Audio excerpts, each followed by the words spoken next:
श्री स्वामी समर्थ. जय जय स्वामी समर्थ. 24/10/2024 वार गुरुवार. या दिवशी गुरुपुषू अमृत योग आहे. या दिवशी आपल्याला कोणत्या नवीन सेवा करायच्या आहेत, वर्षभरामध्ये ज्या सेवा आपल्याला करायला जमले नाही त्या सेवा आपण या दिवसापासून करायला सुरुवात करू शकतो. गुरुपुषू अमृत योग म्हणजे पूजा, मंत्र, तंत्र, संकल्प, साधना, जप करण्यासाठी आणि नवीन सेवा सुरुवात करण्यासाठी खूप महत्त्वाचा दिवस आहे. या दिवशी आपण नवीन कोणत्याही सेवा करायला सुरुवात करू शकतो. नवीन पारायण करण्यासाठी सेवा आपण सुरुवात करू शकतो. हे संपूर्ण माहिती मी तुम्हाला आजच्या व्हिडिओमध्ये सांगणार आहे. गुरुपुषू अमृत योग म्हणजे नेमकं काय आणि त्या दिवशी जर आपण सेवा करायला सुरुवात केली, त्या दिवशी आपण जर सेवा केली तर आपल्याला 100% फलदायी सेवा होणार आहे. म्हणून तुम्ही आजचा व्हिडिओ स्किप न करता शेवटपर्यंत नक्की ऐका. आणि तुम्हाला जर माझे असे नवनवीन व्हिडिओ पाहायचे असतील, आवडत असतील तर नक्कीच तुम्ही शेअर करा, सबस्क्राईब करायला विसरू नका.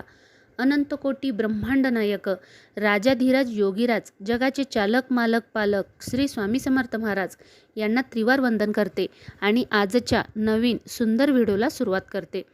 24 तारखेला म्हणजेच गुरुवारी गुरुपुषू अमृत योग आहे. हे सर्वांना माहिती आहे. या दिवशी आपण जर सेवा केली तर आपल्याला 100 पटीनं त्याचं फळ भेटत असतं. कारण गुरुपुषू अमृत योग ही एक महत्त्वाचा भाग आहे, महत्त्वाचा आणि उत्तम दिवस आहे. या दिवशी भारतातील सांस्कृतिक आणि धार्मिक महत्त्व धारण केलेलं असतं. या दिवसाला धार्मिक विधी करण्यासाठी आणि गुरु किंवा आध्यात्मिक शिक्षकाकडून आशीर्वाद मिळवण्यासाठीचा हा शुभ काळ मानला जातो. योग फक्त वर्षातून 2 वेळा येत असतो, कधीकधी 3 वेळा येत असतो. या दिवशी जर आपण नवनवीन सेवा केल्या तर आपल्याला याचं फळ तर 100% भेटत असतंच, पण या केलेल्या सेवेतून आपल्याला यश देखील मिळत असतं. व्यक्तीच्या यश प्राप्तीमुळे त्याच्या जीवनात वृद्धी होते, त्याच्या बढतीमुळेच त्याचे जीवन सुरळीत चालत असते. पण कधीकधी काय होतं, जीवनात दुर्भाग्यच येत असतं, सारखं अपयश येत असतं. अशावेळी तांत्रिक कार्य करून माणसाचे दुर्भाग्य दूर करून त्याला सौभाग्यशाली बनायला काही विविध सेवा कराव्या लागतात. त्या कोणत्या सेवा आहेत मी तुम्हाला आजच्या व्हिडिओमध्ये सांगणार आहे. पुष्प नक्षत्र म्हणजे नेमकं काय, तर पुष्प याचा अर्थ असं होतो की पोषण करणारा, शक्ती देणारा, ऊर्जा देणारा. कदाचित पुष्प हे एखाद्या फुलाचा वाईट प्रकारही असू शकतो, पण पुष्पाचे आधीचे नाव तिष्य होते. त्याचा अर्थ आहे शुभ, सुंदर, सुख, संपदा देणारा.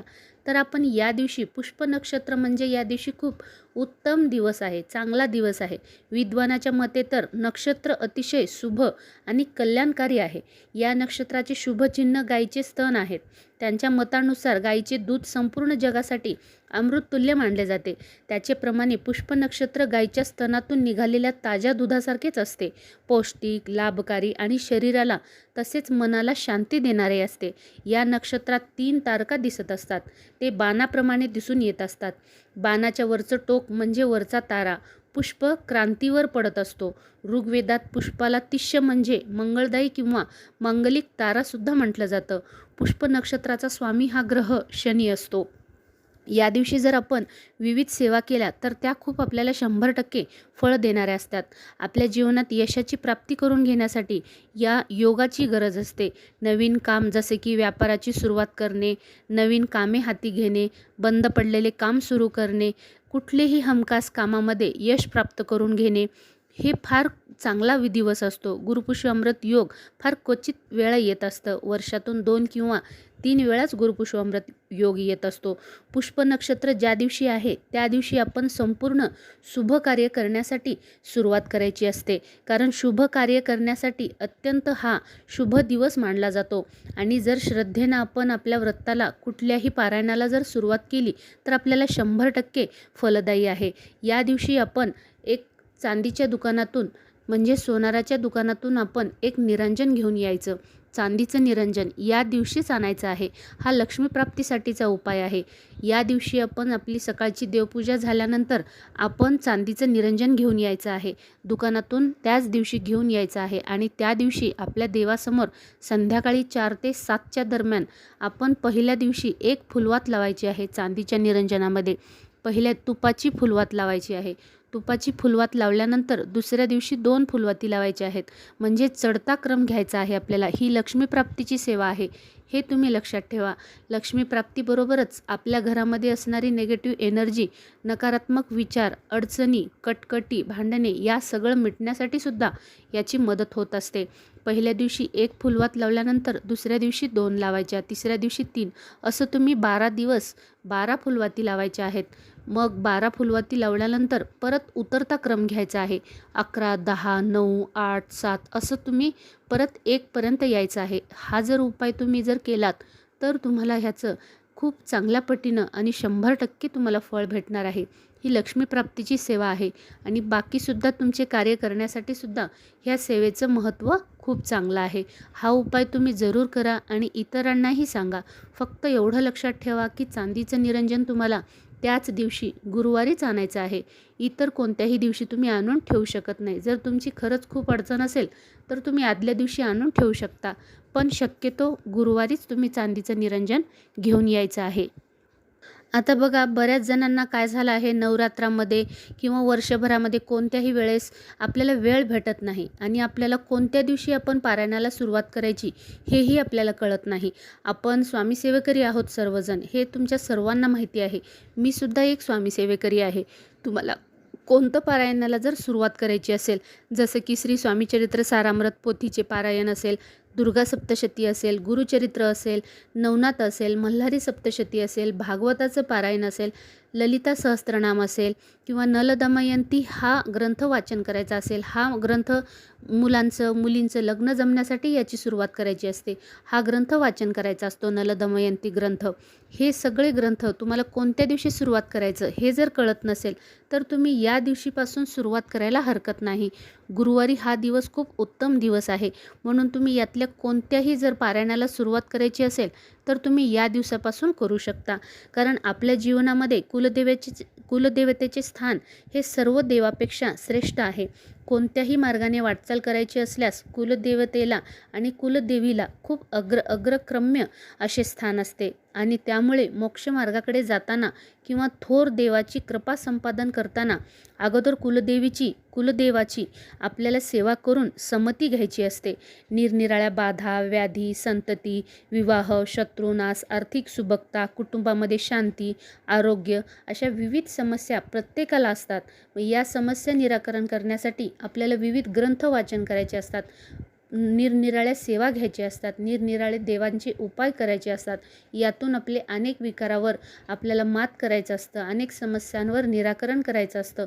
म्हणून तुम्ही या सर्व सेवा, छोट्या मोठ्या सेवा, ग्रंथाचं पारायण या सगळ्या सेवा करायला या दिवसापासून सुरुवात करू शकता. कारण शास्त्रधर्मामध्ये सांगितलेलं आहे, ग्रंथात आपली कुलदेवता कोणती आहे याची सुद्धा माहिती दिलेली असते.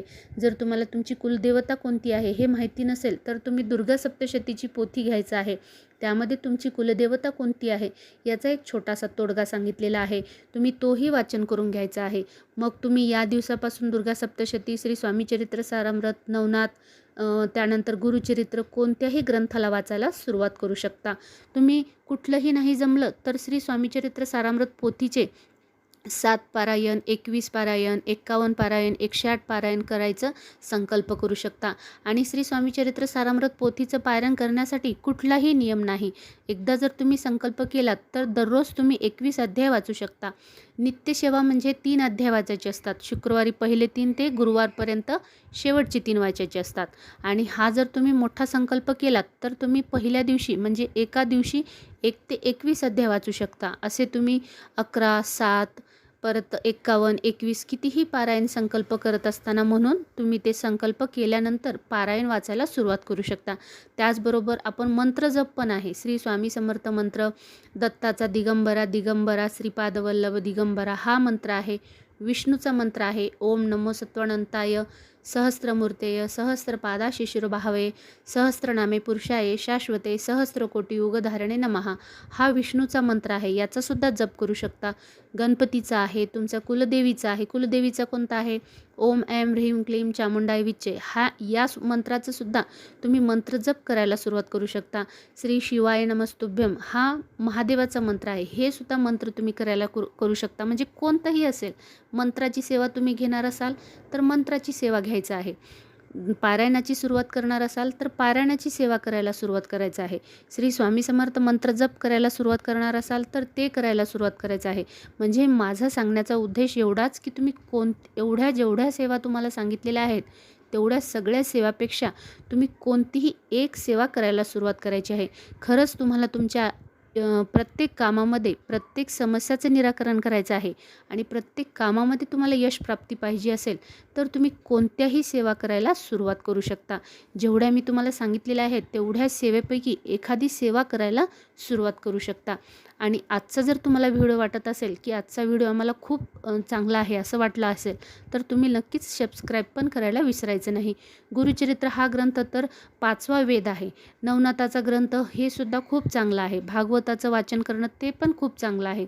म्हणून हे सर्व ग्रंथापैकी जेवढे मी तुम्हाला सांगितलेले आहेत तेवढ्या सगळ्यापैकी तुम्ही एका तरी ग्रंथाला वाचन करायला सुरुवात करायची आहे. आणि आजचा जर व्हिडिओ तुम्हाला आवडला असेल तर तुम्ही नक्कीच लाईक, शेअर, सबस्क्राईब करायला विसरायचं नाही. श्री स्वामी समर्थ. जय जय स्वामी समर्थ.